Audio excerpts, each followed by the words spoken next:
Olá, pessoal, tudo bem? Mais uma live aqui pelo Ensino Infantil num Clique. Eu, Sérgio Marques. Se você está assistindo pelo nosso canal do YouTube, eu quero já pedir para você clicar no like e se inscrever no nosso canal também, porque a gente está tentando trazer bastante conteúdo agora aqui no YouTube, está aumentando bastante o canal. E se você também está chegando agora ao vivo, eu quero dar boa noite para você. Sejam bem-vindos. A gente vai passar aqui uma hora, hoje à noite, conversando sobre temas que vão nos ajudar a aprimorar o nosso ensino, aprimorar a maneira como nós levamos a palavra de Deus para as crianças, especialmente agora em tempos de isolamento social. Então, ferramentas que vão nos ajudar a contornar o isolamento e fazer com que as crianças não percam contato com os ensinamentos da palavra de Deus. Hoje uma live muito especial sobre um tema que pedem bastante para a gente, né, falar sobre isso, que é como iniciar um ministério infantil do zero.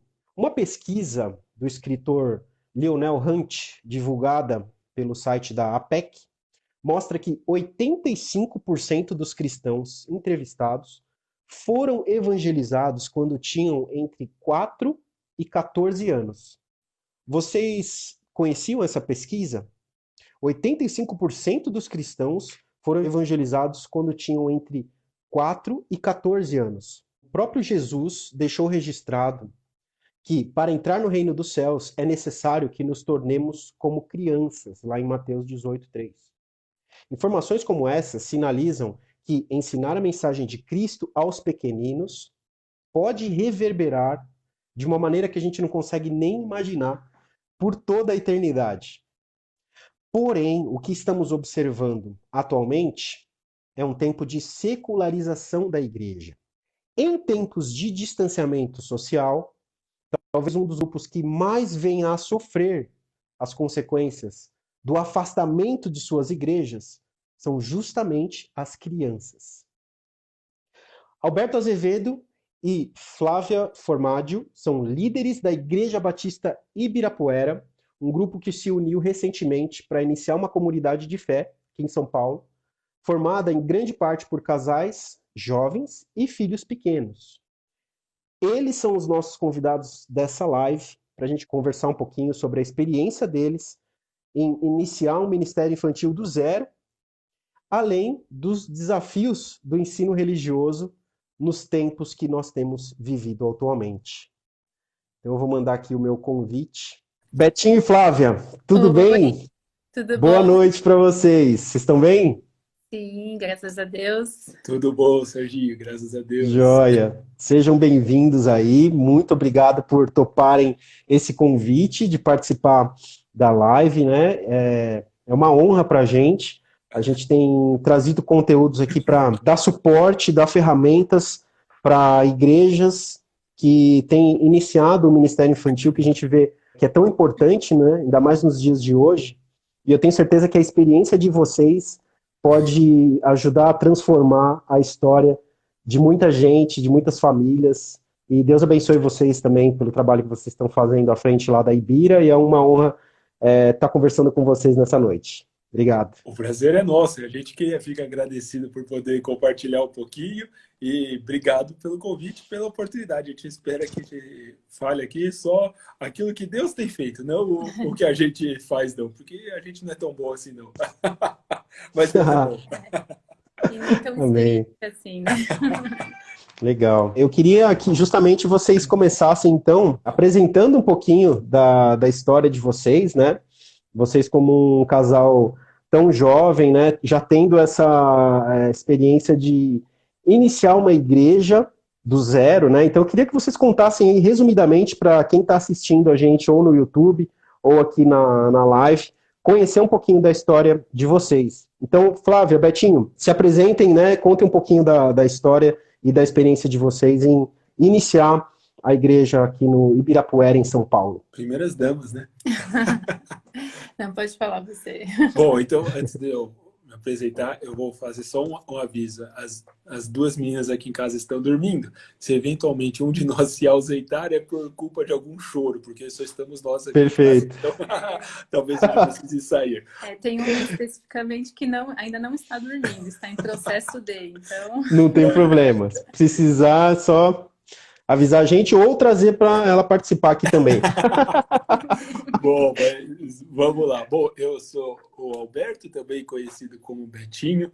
Sou engenheiro civil de formação inicial, mas depois estudei teologia e hoje ajudo como pastor na Igreja Batista Ibirapuera. Bom, mas antes disso, o mais importante, sou casado com a Flá e essa semana a gente vai fazer 9 anos de casado, então pode dar os parabéns a ela por me aturar por 9 anos. Uau, que legal! Falou. Temos 2 meninas, a Livinha com 2 anos e meio e a Sarinha com 6 meses. Que legal. Bom, eu sou a Muito Flávia, bom. sou casada com o Betinho e hoje eu me dedico à casa, às meninas, né? Eu sou do lar, mas trabalhei um tempo como professora, tenho minha formação em teologia e em filosofia. Fiz minha pós-graduação, meu mestrado em filosofia. Mas hoje a minha Legal. atuação é mais infantil. Eu queria que vocês contassem um pouquinho de como foi, então, essa experiência de iniciar a Ibira, como que nasceu essa ideia e quais foram os desafios. O sonho mesmo começou em 2016, final de 16. Nós éramos da Igreja Batista Nações Unidas, onde o pastor, talvez alguns conheçam, é o Luiz Saião, e no final daquele ano, numa das reuniões, o pastor falava, não, precisamos expandir, criar novos polos, tem pessoas aqui na igreja que podem se dedicar mais aí no trabalho, no ministério, né? E a partir dali a gente veio sonhando. Aí 2017 foi um ano de sonho, de início, especialmente 2018, onde a gente começou aí um tempo com encontros em casa, em lares, como se fossem grandes não, mas pequenos grupos mesmo, né? Com umas 20 pessoas. E aí, a partir de 2019, sim, em 25 de agosto, nós fizemos nossa primeira celebração pública ali na região da Avenida Ibirapuera, por isso que o nome da igreja é Ibira, a Igreja Batista Ibirapuera. Então, começamos ali com um grupo de umas 30 e poucas pessoas, e aí o Senhor tem acrescentado aqueles que vão chegando, e assim a gente vai caminhando. A gente teve um grande apoio, tem até hoje, da nossa igreja mãe, que é a Igreja Batista Nações Unidas. Aqui a gente deve aí muito do que a gente faz, muito do que a gente aprendeu e muito do que a gente vive como igreja hoje. Eles foram um grande suporte para a gente. E são. Legal, ótimo. Eu não sei se vocês estão ouvindo também, tem uns fogos aqui passando, então eu não sei se estão comemorando a nossa live ou se são manifestantes contra a live, ou se são só fogos mesmo e não tem nada a ver. Acho que é comemoração mesmo, né, Serginho? Eu acho também, eu acho que é uma comemoração da gente ter marcado esse evento. Né? Consegui fazer isso. Mas tudo bem.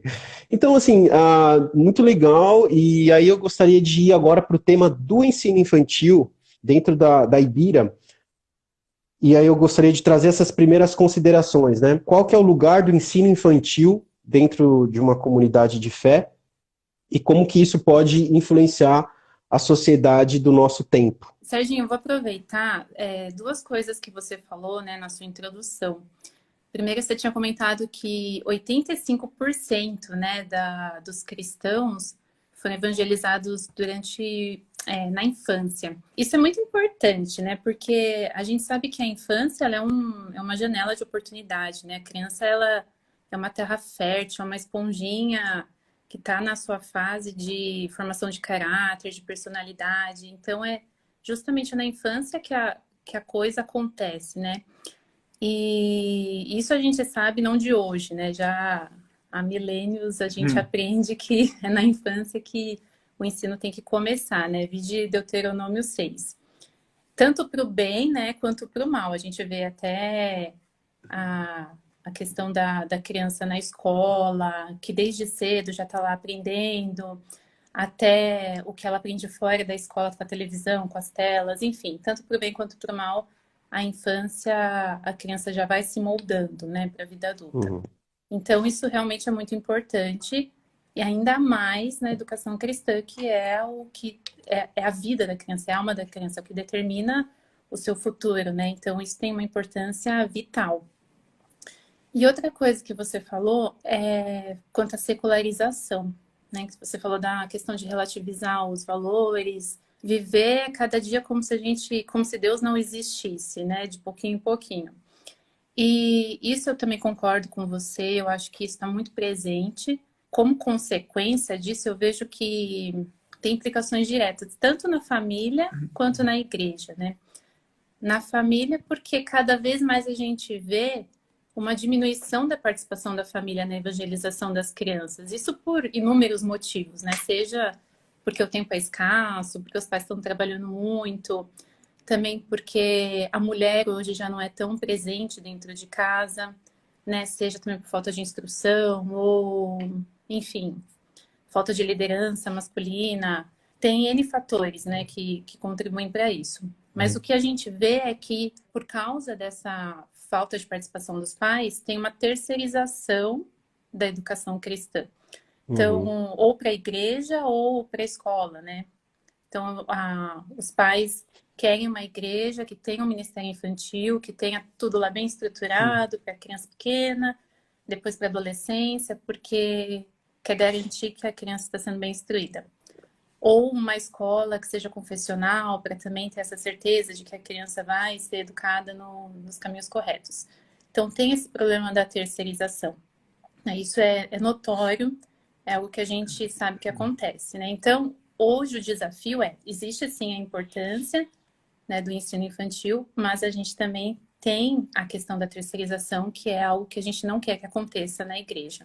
Muito legal. Esse é inclusive, um dos temas que eu tenho tentado trazer com mais frequência aqui no site do Ensino Infantil num Clique, que é justamente convidar pais e mães para que assumam o protagonismo, né, no ensino, compartilhando um pouquinho, especialmente aos pais, um pouco da minha experiência como pai de primeira viagem, mas é exatamente isso, muito fácil terceirizar, né? Às vezes no fim de semana que você está cansado, você não vê a hora de deixar os seus filhos com alguém para você ter um tempo ali e respirar, mas é esse o momento que é a oportunidade que você perde de transmitir ali o ensinamento para os seus filhos, né? E aí conta um pouquinho então como que foi o início do Ministério Infantil lá na Ibira. Desde o começo vocês já tinham essa necessidade, ou então a necessidade da criação surgiu à medida que começaram as celebrações? E vocês seguiram também algum modelo, ou seguem algum modelo como referência? Bom, a necessidade começou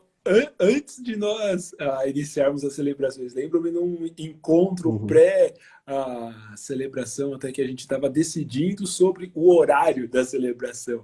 E um dos motivos pelos quais a gente faz às 5 da tarde é por conta das crianças. Porque tem muita criança, a criança geralmente dorme cedo, até umas 8 horas, assim. Então, a gente escolheu o horário da celebração às 5 horas, justamente por conta de já ter muitas crianças. E por elas existirem, graças a Deus por isso, por, assim, talvez 50%, 60% da nossa comunidade ser composta aí de casais jovens com filhos pequenos, acabamos iniciando desde a primeira celebração, já assim, com a turma da Ibira, que é como a gente chama o Ministério Infantil ali na nossa igreja. E agora a Flávia segue.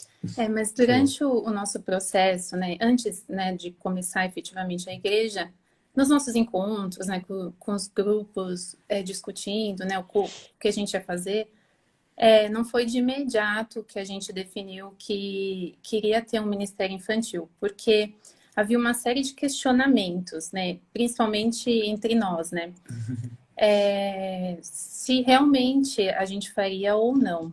Porque o nosso contexto era bem diferente, né, a gente estava começando com poucas pessoas, era um local muito pequeno, tinha uma série de coisas. de custo também, porque nós começamos no hotel, e hotel a gente alugava sala, então precisaria de mais uma sala. Enfim, mas tinham outros questionamentos também, né? Eu não sei se também partiu mais de mim ou do Betinho, mas questionar qual que seria o objetivo de um Ministério Infantil no nosso contexto específico. Para que teria? Porque a gente tinha apenas um culto, né? Nós não tínhamos um tempo de escola bíblica, sei lá, 2 cultos por dia, era apenas um culto na semana, uma celebração. Então, qual seria o objetivo de ter uma sala para as crianças, né? Seria porque os pais queriam deixar a criança lá para conseguir participar da celebração com mais tranquilidade, né? Porque criança não dá trabalho nenhum, né? Então é isso. Não era esse o nosso objetivo. Então, seria para oferecer àquelas crianças um ensino do evangelho? Tá, sim, seria mais por esse caminho, mas a gente também tinha a questão da terceirização. Nós não queríamos que a igreja fosse a responsável por isso, né? Outro questionamento que nós tínhamos se nós tínhamos apenas uma celebração, né, um culto, por que não deixar a criança participar da celebração? Por que retirá-la daquele momento? Porque ela dá trabalho ou porque precisa, sei lá, transmitir numa linguagem que ela entenda?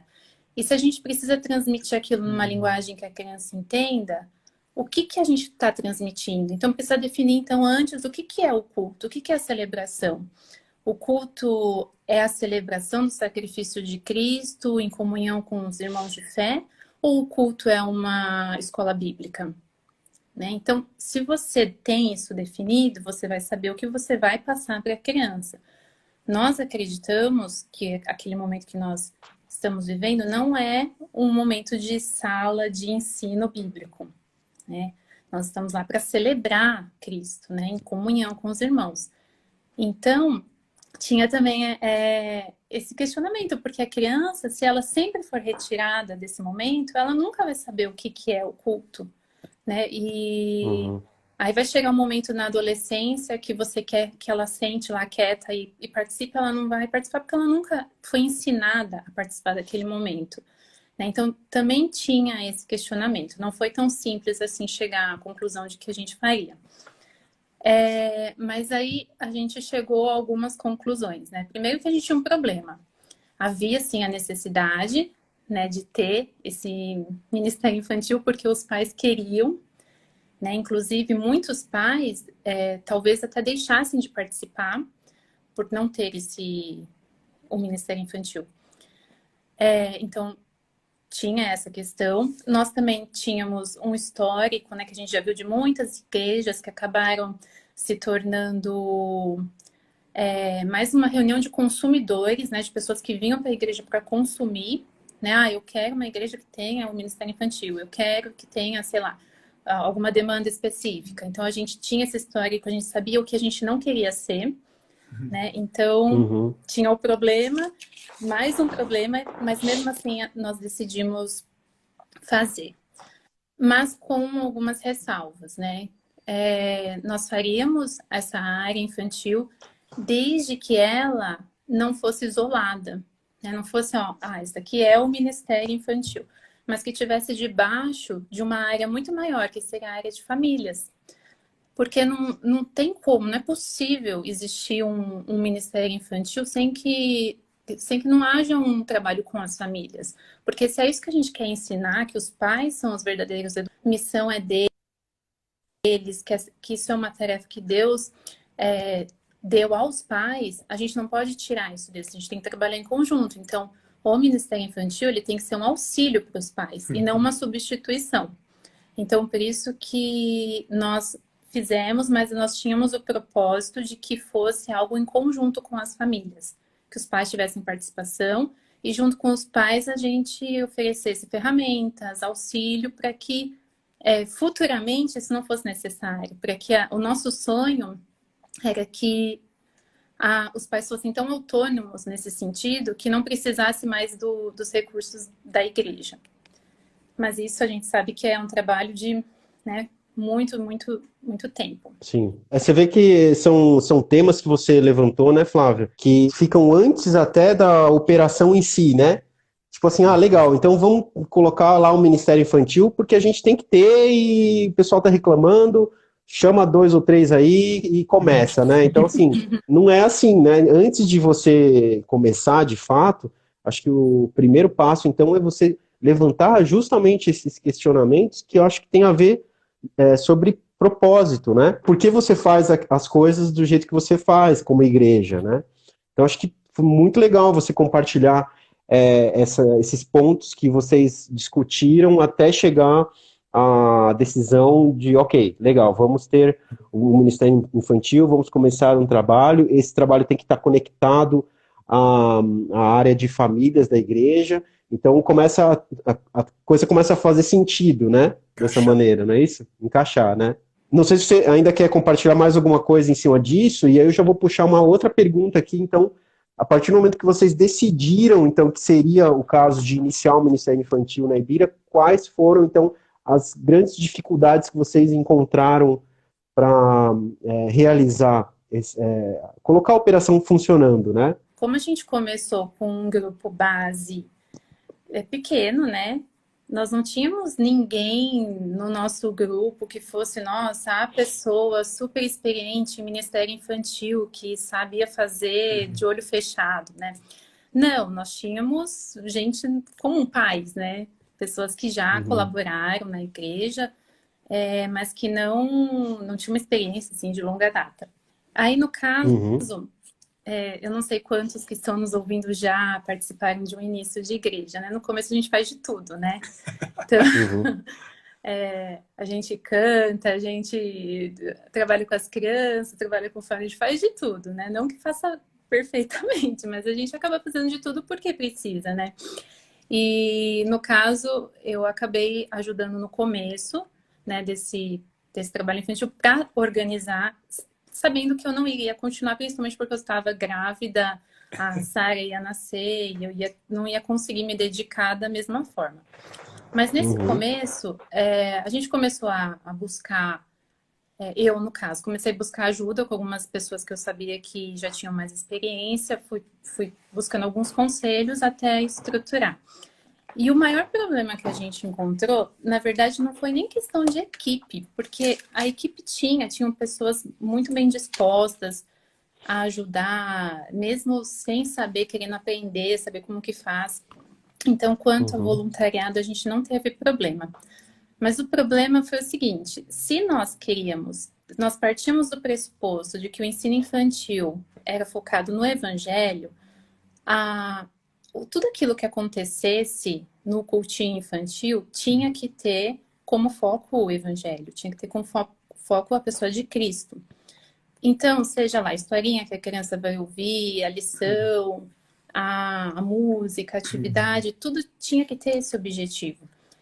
Então, a nossa dificuldade foi encontrar algum material que tivesse esse objetivo também. Então, essa foi uma dificuldade que a gente teve. Nós não tínhamos material que atendesse, né, esse nosso objetivo. E Uhum. ainda nesse ponto de ser histórias que apontam para Cristo, um testemunho meu aqui, eu sou fruto da estatística aí que você mencionou. Eu conheci Jesus com 8 anos de idade numa escola bíblica dominical quando criança, né? E a gente acredita que Jesus é evidenciado através das histórias bíblicas, né? E tem um versículo que nos salta aos olhos quanto a isso, que é João 5:39. Diz assim, né? Vocês estudam cuidadosamente as escrituras porque pensam que nelas vocês têm a vida eterna. E são as escrituras que testemunham a meu respeito. Isso é Jesus falando. Então, as escrituras falam de Jesus, as escrituras apontam para Jesus, as histórias bíblicas apontam para Jesus. E uma grande dificuldade que a gente enfrenta são histórias bíblicas carregadas de moralismo, carregadas de instruções de bem e do mal. A gente teve do último encontro aí a história de José. E José, poxa, foi vendido, foi para uma terra que não era sua, quase morreu, mas no final da história ele salva a sua família, resgata o seu povo. Poxa, se você fala, termina a história assim, você fala, seja como José e ajude a sua família, ajude o seu povo. Isso é moral, isso não aponta para Jesus, isso não leva a criança a entender que ela é uma pecadora, que ela carece da glória de Deus. E aí o link aqui que precisa ser feito é, assim como José foi para uma terra estranha, quase morreu, foi vendido, foi maltratado, sofreu. Tem uma pessoa que sofreu muito mais. Jesus Cristo é aquele que sofreu por todos nós, é aquilo que entregou a sua própria vida por todos nós, entregou a sua vida pelo seu povo, para dar vida. José deu vida para sua família. Se ele não desse o alimento ali, a família dele ia morrer. Jesus nos dá vida, mas a vida que Jesus pode nos dar é infinitamente maior do que a vida que José pôde dar para sua família, porque a vida que Jesus concede a nós é a vida eterna, nele mesmo, para poder desfrutar a vida inteira com Cristo. Duas coisas que vocês falaram que me chamaram bastante atenção. Uma delas é que a gente sempre insiste quando a gente vai fazer algum workshop nas igrejas, e mesmo lá no nosso site a gente sempre fala sobre isso também, sobre a importância de fazer o convite para as crianças, fazer o apelo, né, que a gente chama, mas fazer o convite sim para a criança se decidir por Cristo, né, decidir andar ao lado de Cristo, porque elas entendem sim, né, tá o teu testemunho aí, Betinho, e às vezes falta mesmo, a gente fala assim, uma criança não vai entender, deixa para quando for adolescente, mas quando a gente explica a mensagem do Evangelho, com clareza, com simplicidade, né, da maneira como o Evangelho na verdade, né, porque o Evangelho é simples, a gente que complica um pouco, né, essa história da graça e tal, mas quando o Evangelho é apresentado, a criança tem sim um coração fértil para receber e compreender essa mensagem, e assim como o seu testemunho, eu também já ouvi outros testemunhos de pessoas que se decidiram por Cristo, decidiram andar com Cristo bem cedo, com total compreensão do que estavam fazendo, né? Então daí a importância sim de fazer esse convite sempre ao fim de uma história, algo assim. É claro que à medida de que o tempo vai passando, você também precisa deixar claro para a criança que essa não é uma decisão que ela precisa tomar todo dia. Uma vez que ela toma essa decisão, a decisão vale para sempre, né? Então também faz parte do processo de aprendizado da criança sobre isso, né? Mas muito legal ressaltar isso da maneira como vocês comentaram. E outra coisa também sobre conteúdo, né? Esse é um dos grandes problemas que a gente tem enfrentado, e muita gente compartilha isso com a gente também e gosta de ir até o site e pegar os conteúdos que a gente traz divididos lá por faixa etária, e a gente recebe muitos comentários sobre isso. Puxa, eu achei muito legal o conteúdo que vocês trazem aqui, a rotina de aula, a sugestão. Por quê? Porque a gente não encontra assim, nenhum material que venha contextualizado à nossa realidade. Então, você tem muitas opções no mercado, né, disponíveis, mas geralmente é coisa que vem dos Estados Unidos, então é escrito com outro olhar, não leva em conta o nosso contexto social, cultural, etc. Então, toda essa adaptação da mensagem, tanto em forma como no próprio teor, né, da mensagem, nessa questão da experiência de levar até Cristo, tudo isso realmente é muito importante, o papel do professor nisso, né, de não ser algo que simplesmente você pega uma revistinha, que você vai ali na loja ou compra, chega na sua casa, você replica aquilo, e você não processa nada, né, você realmente não pode ser assim. O professor, acho que ele tem que ter esse papel aí de se debruçar nisso durante a semana, ter ideias, aplicações, etc, né. Serginho, muito legal. Uma coisa importante, você falou, me veio à mente, essa tarefa do professor, né, de estudar, de ir atrás, né, um dos pré-requisitos para ser professor de educação cristã é que o professor, ele seja cristão, né. Parece óbvio, né, mas não é tão óbvio assim, porque às vezes a pessoa tem um bom coração, quer ajudar, mas se você chama uma pessoa e fala assim, me diz quem é Cristo? Quem é Jesus? Quem é Jesus? A pessoa não sabe responder. tem dificuldade de Sim. responder. Então, quem está à frente desse trabalho também tem um trabalho pastoral, né, de estar orientando Uhum. esses professores e conhecendo realmente quem eles são, o que eles acreditam, se eles têm, às vezes o professor tem dificuldades tão elementares, como que ele pode instruir o outro, né? Então, quem é o líder do Ministério Infantil tem que estar atento a isso, e caminhar junto com os professores, ajudando, né? Levando essas pessoas para Cristo também. Né? Perfeito. Tem que saber quem é Jesus para poder falar de Jesus. Gente, olha só, a gente não chegou nem na metade da pauta que eu queria conversar com vocês. Acho que você fala muito, hein, Serginho? Como é que pode uma coisa dessa? Me fala. É que você colocou uma mulher para participar. Não, muito legal, gente. Ó, quero agradecer todo mundo que está online aqui com a gente. E se você não está online agora também no YouTube, deixa aí os seus comentários. Vamos lá, vamos abrir esse tema então. Como é que está sendo esse momento de pandemia?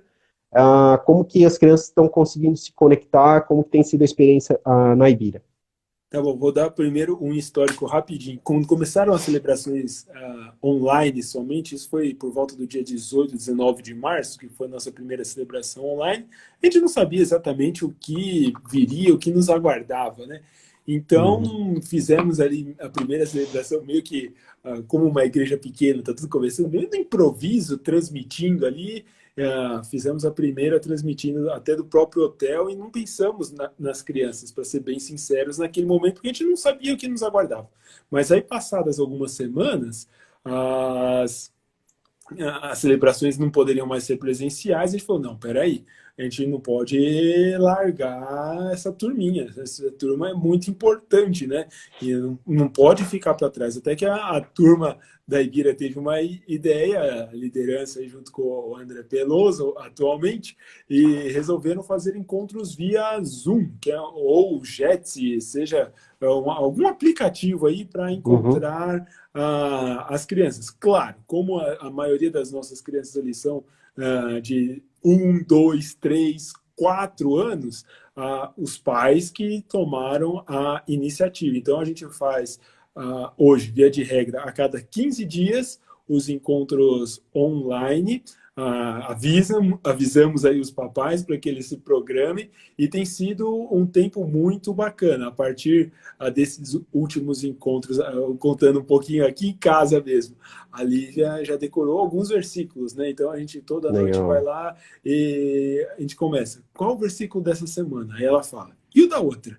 Aí ela fala, e o da outra? E ela fala, e o da outra? E ela fala também. Então, isso tem sido legal, porque a criança precisa inculcar da mente a palavra de Deus. Então, assim, de maneira bem breve, tem funcionado a cada 15 dias, num horário alternativo. Nossas celebrações são às 17, a gente faz esses encontros às 10h30 da manhã do próprio domingo. A gente fez uma pesquisa, né, uma enquete, perguntando quantas pessoas estavam tendo ministério infantil durante a pandemia e quantas não estavam.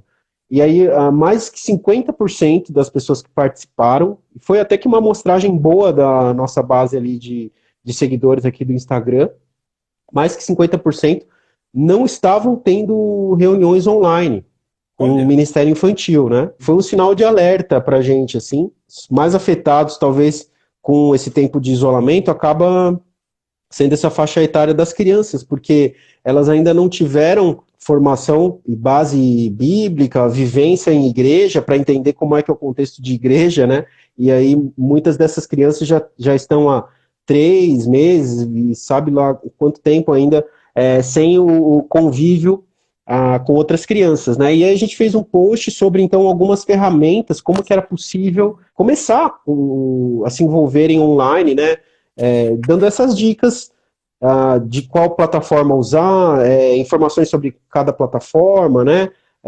E você precisa ver, assim, o comentário, a repercussão foi muito legal, o pessoal, enfim, dando feedback pra gente de que, poxa, ia levar isso pro time de Ministério Infantil, pros pastores, para começar a ser feito esse trabalho, né? Mas como é importante a gente olhar para isso nesse tempo, né, que a gente está vivendo. Ainda mais porque quando tudo começou, a gente não tinha. Dimensão, né? A gente não sabia quanto tempo ia durar, não sabia de nada, né?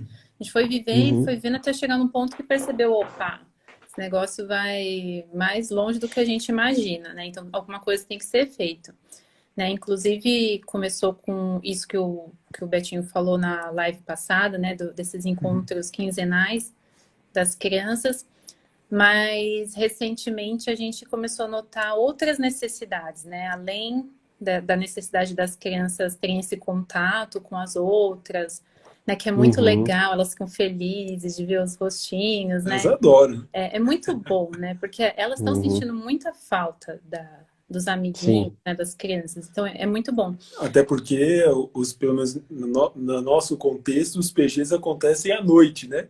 Então, as crianças, via Estão de regra, dormindo, estão né? dormindo, não conseguem Uhum. participar. E em outros tempos, o PG era durante o dia, no sábado, aquela bagunça, criança no teto, né? Então, E até alguma pulando por aqui, assim, ó. então eles estavam acostumados a um ritmo e, de repente, tudo mudou, né?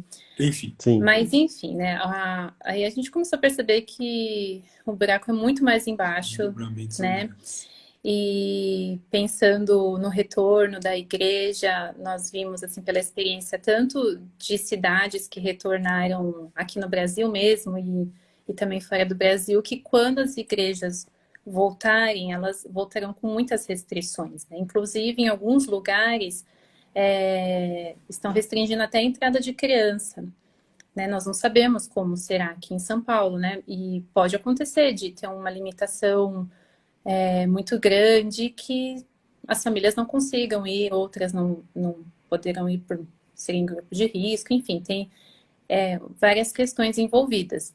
E então isso acabou sendo uma preocupação nossa aqui, que a gente vai fazer, né? Porque tudo vai passar, mas não vai ser lindo assim Uhum. como alguns estão imaginando. A gente vai sofrer muito nessa questão da igreja.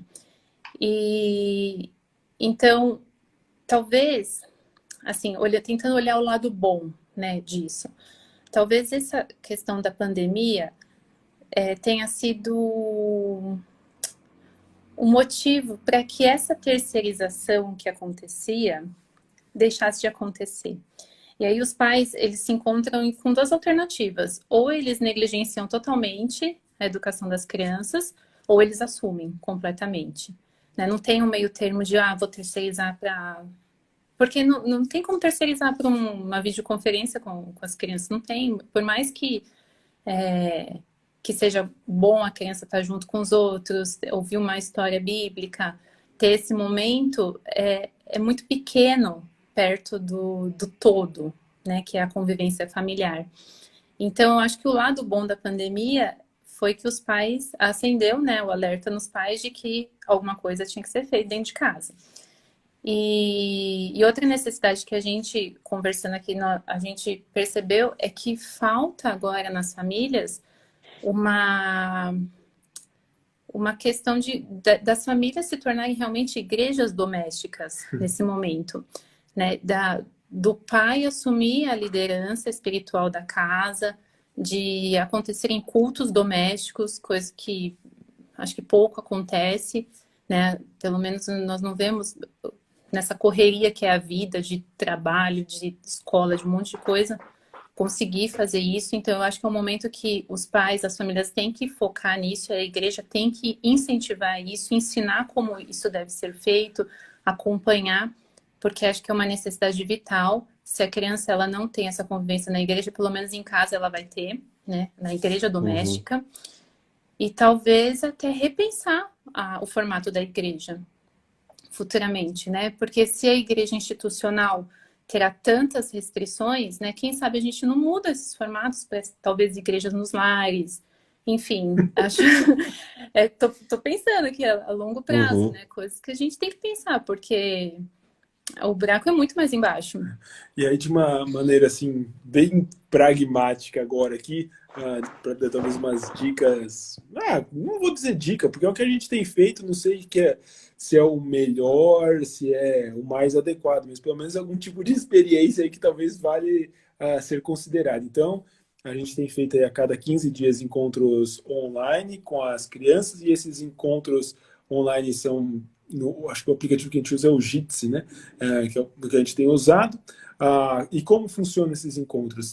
Sempre tem um moderador, que geralmente é o auxiliar da classe, que deixa todos os pais multados, ou então libera todos os pais, faz esse tipo de atividade. Aí a gente canta algumas músicas, sempre tem alguém que toca e faz ali um momento de música com as crianças. Aí em casa a gente dança com as crianças juntos, Uhum. isso tem sido legal. Depois a gente tem uma historinha bíblica, sempre apontando para Jesus, buscando aí fazer esse link com Cristo. E por fim, as crianças podem fazer algum tipo de compartilhamento aí, dar risada, olhar uma para outra, contar alguma coisinha que tenha acontecido em sua vida. Claro que a gente ora, e aí a gente encerra esses encontros aí, duram entre 30 e 40 minutos no domingo de manhã. Então, isso é o que a gente tem feito.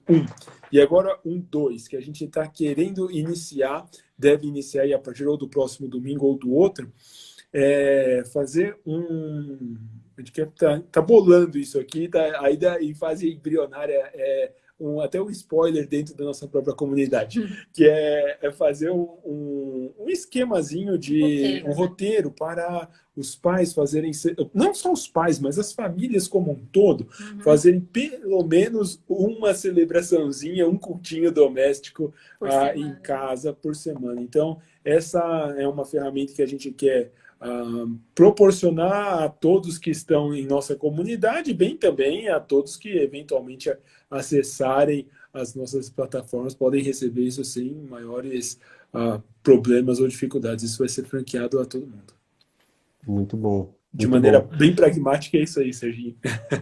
Não, muito bom. Acho que são dicas super legais aí para quem ainda não está fazendo isso com a sua igreja.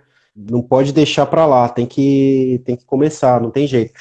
Eu estava vendo o teólogo Pedro Dulce, acho que foi inclusive numa publicação, tive acesso a essa publicação dele no Stories de algum de vocês agora. Podemos estar diante da faixa etária que daqui a 10 ou 15 anos será a mais ausente das igrejas.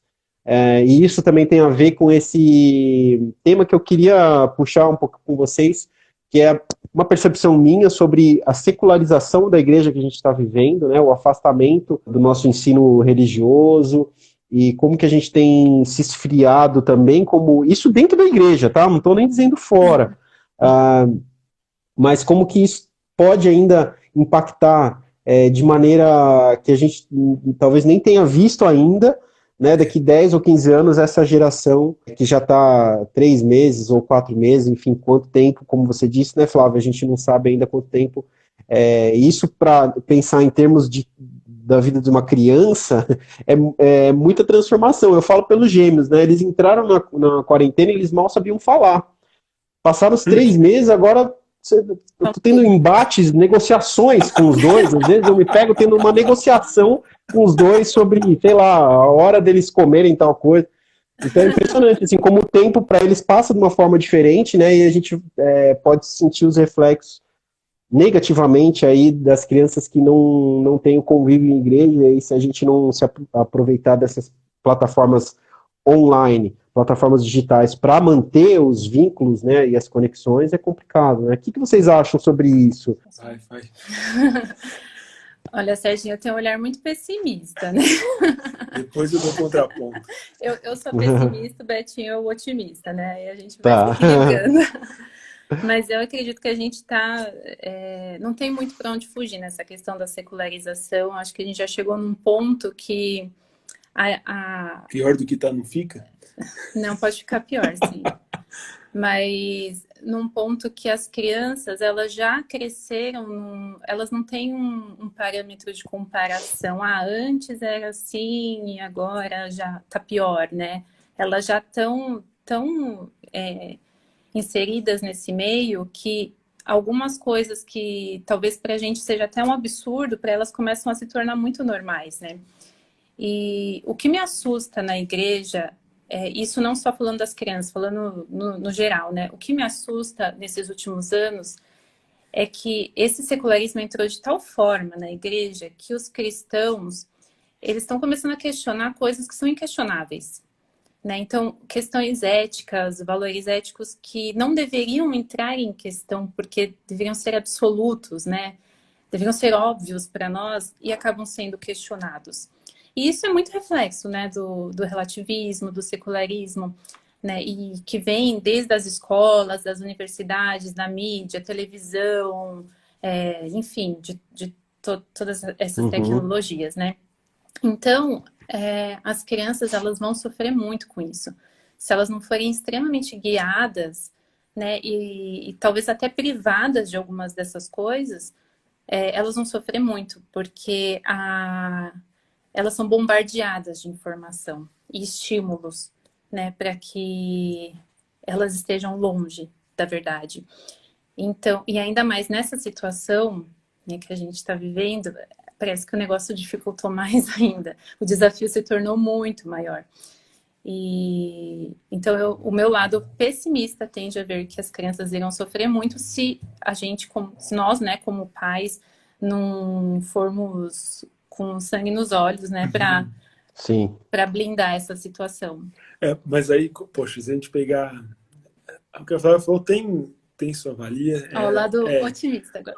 Tá, antes de ir pro lado otimista, Tá. deixa eu ler a Beatriz aqui, olha. Uma responsabilidade grande, preparar essas crianças para o apocalipse. E aí, Betinho, estamos no apocalipse mesmo? A cada dia a gente está mais perto, né? Isso é verdade. Não deixa de estar perto, a gente está na iminência. Maranata, hora vem Senhor Jesus. Vai ser fantástico quando chegar. Agora, Sim. historicamente, se a gente for pegar, quando a igreja... Pouco se fala isso, mas talvez a gente esteja sofrendo uma perseguição velada como igreja. Uhum. E toda vez que a igreja sofre perseguição, a igreja cresce. É de arrepiar. A igreja, ela toda vez que passa por momentos de dificuldades, por momentos de opressão, por momentos de cerceamento de direitos, ela cresce. Eu não me lembro agora quem escreveu, mas dizia que o sangue dos cristãos derramados cai na terra. A cada gota de sangue que cai de cristão derramado na terra, brotam-se 10 novos cristãos, né? Então, o sangue do cristão talvez hoje não caia na terra como caiu no passado, mas que a perseguição, que algum tipo de cerceamento está existindo, está. A gente vê alguns países que já voltaram com, por exemplo, restaurantes funcionando com 50%. Restaurante tem gente a toda hora. Sai um, entra outro, sai um, entra outro. E a igreja, que funciona as suas celebrações uma vez por domingo, 2 vezes por domingo, quando muito, só tem direito dos seus lugares. Sem criança, sem idoso. E esse tipo de restrição para restaurante não existe. Então, algum tipo de perseguição, a igreja está sofrendo. Algum tipo de perseguição muito... Eu não vou dizer muito provavelmente a gente vai sofrer. Eu acho que de uma maneira velada a gente já está sofrendo hoje isso. Agora, nisso tudo vai ser feito um peneiramento. Então, aqueles que levam a Deus a sério, que têm consciência da sua finitude, da sua limitação, da sua fragilidade, principalmente aqui os pais, eles vão querer ensinar aos seus filhos aquilo que é sólido, aquilo que é verdadeiro, aquilo que é puro, aquilo que dá a verdadeira vida, que faz a gente existir, que faz a gente mover e existir, como fala lá, Paulo fala lá em Atos, né? Então, com isso, os verdadeiros cristãos vão brotar, vão germinar e vão fazer com que as suas crianças tenham esses valores inculcados e vão fazê-las buscarem a Jesus. Uma das nossas orações aqui em casa, diárias, se não for... É mais do que diário, porque a gente ora isso mais que uma vez ao dia, é para que as nossas filhas conheçam a Jesus, para que Deus toque no coração das nossas filhas. Então, Então, eu não sei se tem algum Uhum. pai aqui que está nos ouvindo, mas qual foi a última vez que você orou para que Jesus alcançasse os seus filhos? Isso tem que ser algo cotidiano e a gente ora isso junto com elas, principalmente com a Lívia, que já entende um pouquinho mais. Uhum. E a gente quer que as nossas filhas conheçam Jesus e a gente espera que dentro das nossas igrejas esse seja o maior, não vou falar o maior, mas um dos maiores desejos dos pais, que eles realmente vistam essa camisa de realmente a gente É. precisa ensinar Jesus para os nossos filhos. É. E isso vai acontecer a partir de casa, como a Flávia falou. Talvez seja a hora da gente repensar um modelo de megas igrejas, Uhum. mesmo assim de igrejas com, sei lá, 100, 200, 300 pessoas, porque se só vai poder usar talvez 30%, a gente precisa ter um espaço para 100 pessoas para poder receber 30. Às vezes essas 30 são, como a gente conversou numa outra oportunidade, são os 30 que estão fazendo a celebração acontecer, não no nosso caso, mas em megas igrejas é assim. Então, talvez seja a hora de repensar algumas coisas. E também quando a gente pensa nisso dos filhos, né, de evangelização, de preparar por talvez essa perseguição que a gente tem, também a questão do casamento, né, dos pais estarem fortalecidos no casamento para que vistam a camisa e lutem junto por isso, né, porque se os pais não tiverem, se o casal não tiver alinhado nisso, né, não tiver firme nesse propósito como prioridade, porque olhar para a criança, uma criança que todos os dias ela não é instruída, é uma alma que está caminhando para o inferno, ela já está condenada, né? Então, olhar para o seu filho e falar, o destino dela é o inferno, né? Isso é muito triste, né? Então, abrir mão, colocar isso como prioridade mesmo, né? E hoje uma coisa que, infelizmente, né, por causa dessa secularização toda, né, da questão da mulher estar trabalhando tanto quanto o homem, e não ter esse tempo, que muitas gostariam de ter mais tempo, né, dedicado aos filhos. E então acho que chega um momento do casal se alinhar e conversar e ver o que é realmente prioridade, onde pode abrir mão, o que pode fazer para que esse ensino aconteça diariamente. E a criança, ela ame a Cristo de todo o seu coração e ela é essa alma que está caminhando para o inferno, né? Ela seja resgatada. E isso a gente faz com todo empenho, porque é o nosso filho, né? A gente quer ver essas crianças salvas. Então, mais do que nunca, Serginho, eu acho que os pais, nesse momento, são os principais. A igreja, ela pode sofrer perseguição, ela pode ser impedida de se reunir, a igreja pode até fechar, mas a igreja doméstica, ela continua e ela tem que ser fortalecida nesse momento, e é através da igreja doméstica que essas crianças vão conhecer a Jesus. E aí vale também uma Uhum. palavra de incentivo, né? Poxa, Jesus certa vez chegou para Jesus de incentivo, encorajamento, ânimo e lembrança, né? Jesus chegou para Pedro: tu és Pedro, e sobre esta rocha edificaria a minha igreja, e sobre ela as portas do inferno não prevalecerão. A igreja de Jesus Cristo é uma igreja vencedora, a igreja de Jesus Cristo é uma igreja triunfante. A vitória já foi vencida, Jesus já venceu a morte. Onde está a morte, tem o aguilhão. Jesus não tem nada que vai vencer a igreja. A igreja é vencedora. Pode vir pandemia, pode o mundo acabar, né? Como a gente falou duas reflexões para trás aí na Ibira, no Salmo 46, né? Pode um monte, aquilo símbolo que é a essência da vida, da paz, da harmonia, pode estar no mais fundo do oceano, que é o lugar de crise, de abismo, de trevas, de caos, de distanciamento total de Deus. Ainda assim, o Senhor é o nosso refúgio, o Senhor é a nossa fortaleza, o nosso auxílio bem presente no momento da adversidade. A Igreja de Jesus Cristo já enfrentou diversos problemas e dificuldades, mas nada vai poder combatê-la, nada vai vencê-la, porque Jesus já venceu a morte, Jesus já venceu todos os problemas. Então a igreja é Amém. vencedora, a igreja é triunfante, e a igreja vai vencer essa pandemia também. Como? A gente ainda não sabe como vai ser as cenas dos próximos capítulos, mas que a igreja vai vencer, ela já venceu. Amém, E daqui a pouco a amém. gente está pregando. O Betinho, qualquer oportunidade, ele se empolga aqui. Acho que é o trecho, agora eu não vou lembrar exatamente o capítulo, mas em Juízes, que Deus faz uma advertência ao povo que deixou passar uma geração e a culpa daquela geração ter se afastado de Deus foi por causa dos pais, né? Que os pais não transmitiram à geração os ensinamentos de Deus. Então, que esse realmente seja um momento, uma exortação aqui, né, Betinho? E um chamamento para que os pais realmente assumam o protagonismo. Flávia, como você falou, são apenas duas escolhas, né? Ou você abre mão e perde essa oportunidade e deixa a coisa passar, ou você realmente vai ter que assumir esse protagonismo agora como pai, como mãe, e trazer para dentro da sua casa a educação cristã e ensinar os caminhos do Senhor Jesus para os teus filhos, né? Então, que essa seja uma oportunidade mesmo. Se você que está assistindo esse vídeo, está online com a gente aqui, já são 10h30 da noite, ou se você está assistindo no YouTube, no IGTV, puxa vida, se você foi impactado com essa mensagem, deixa aí um comentário e compartilha com outras pessoas também, leva essa mensagem para mais gente, vamos fazer um movimento mesmo de pais, mães, cristãos, protagonistas, para que o Ministério Infantil continue acontecendo e agora dentro das famílias, né, que a gente possa multiplicar isso ainda mais e como pais possamos ser usados por Deus como cumpridores da missão que Ele nos deu.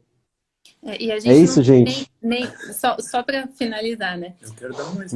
A gente não tem nem desculpa, né, de como não fazer, porque hoje em dia, nossa, tem tanto recurso, né? No Sim. Instagram tem tantas páginas, ou vocês mesmo, né, com tanto material, né, tanta ideia. Então não tem, eu não sei fazer, não sei por onde começar, né? Desculpa a gente sempre tem, né? Mas hoje a gente tem, ao mesmo tempo que a gente tem a dificuldade, a gente tem a solução também. Então tem que ir atrás e a gente agradece também você, né? Serginho, você, a Lê, a Regina, todo mundo que está envolvido aí com essa Amém. divulgação. Amém. Fala, Betinho. Uma última palavrinha, então. Adiantar a mensagem de domingo já, não? Não, mais spoiler. A de domingo não é segredo, daqui a pouco a gente fala. Mas não é a de domingo, não. Aqui é Deuteronômio, tá no comecinho aqui, ó, da Bíblia. Poxa, Deuteronômio, lembre-se da aliança, né? Trazendo de volta aquilo que muito já foi dito. E aí, Deuteronômio 6. Ouça, ó Israel, eu sou o Senhor teu Deus, o único Deus. Aí tem o versículo que depois Jesus fala no Novo Testamento, né? Ame o Senhor, o seu Deus, de todo o seu coração, de toda a sua alma, de todas as suas forças. E aí ele dá algumas recomendações práticas para os dias de quarentena, seja essa quarentena no deserto ou seja essa quarentena em casa, em meio a uma pandemia. Que todas essas palavras que hoje lhes ordeno estejam em seu coração. Ensine-as com persistência a seus filhos, converse sobre eles quando estiverem sentado em casa, quando estiver andando pelo caminho, quando se deitar e quando se levantar. Amarre-as com um sinal nos braços e prenda-as na testa. Escreva-as nos batentes das portas da sua casa e em seus portões. Por todo o canto da sua vida, por onde quer que você for, seja o que você estiver fazendo, seja aonde você estiver, Pai, não deixe de ensinar os seus filhos sobre quem é Deus, quem é Jesus e o que ele fez por nós na cruz. Esse acho que seria um desfecho aqui para o nosso bate-papo, desde já agradecendo pela oportunidade, pelo tempo e pelo ministério tão bonito que vocês têm feito através do ensino infantil no Clique, que tem abençoado tantas pessoas, a começar pelas nossas aqui em casa. Muito obrigado. Amém. E obrigada a todo mundo que teve paciência de ouvir, né? Valeu, gente. Obrigado a todo mundo que participou. Muito obrigado a vocês que também reservaram o tempo de vocês para gravar essa live aqui com a gente. Compartilha com a gente aí como que o pessoal pode entrar em contato, se conectar com vocês.